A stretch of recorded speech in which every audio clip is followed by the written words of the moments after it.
మనుషులు ఎలాంటి వారో తెలుసుకోవాలి అంటే అందరితో ఉండాలి. అదే నిన్ను నువ్వు తెలుసుకోవాలి అంటే ఒంటరిగా ఉండాలి. అవకాశం అనేది వర్షం లాంటిది.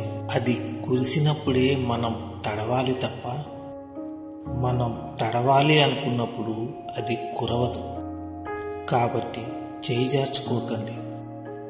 ఇతరుల గురించి మీకు చెప్పేవారు మీ గురించి కూడా ఇతరులకు చెప్తారు.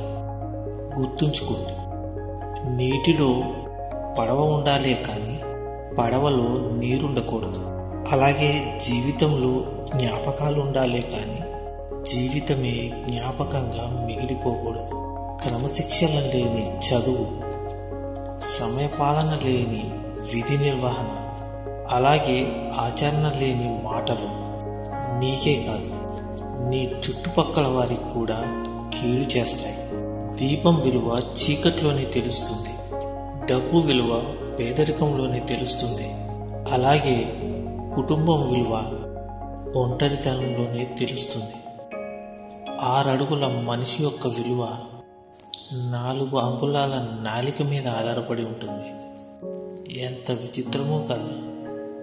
గొడవ జరిగితే కానీ బయటపడదు అసలు ఎవరి మనసులో ఏముందో అని.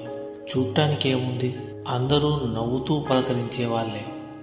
అవసరం ఒకరిదైతే అవకాశం ఇంకొకరిది.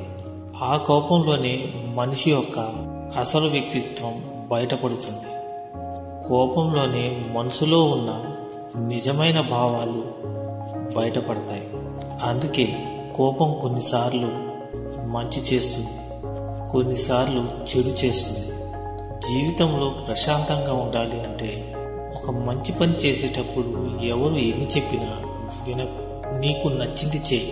అప్పుడే నువ్వు సంతోషంగా ఉండగలవు, అలాగే ప్రశాంతంగా ఉండగలవు. వాదించుకుంటే ఎవరో ఒకరు గెలుస్తారు, కానీ చర్చించుకుంటే ఇద్దరు గెలుస్తారు. ఎందుకంటే మీ మధ్య ఉన్న బంధం గెలుస్తుంది కాబట్టి. నిజాలు చెప్పి నిజాయితీగా ఉండేవారి కన్నా అబద్ధం చెప్పి ఆకట్టుకున్న వాళ్ళని ఈ ప్రపంచం ఎక్కువగా నమ్ముతుంది. వాళ్ళకే ఎక్కువ విలువనిస్తుంది.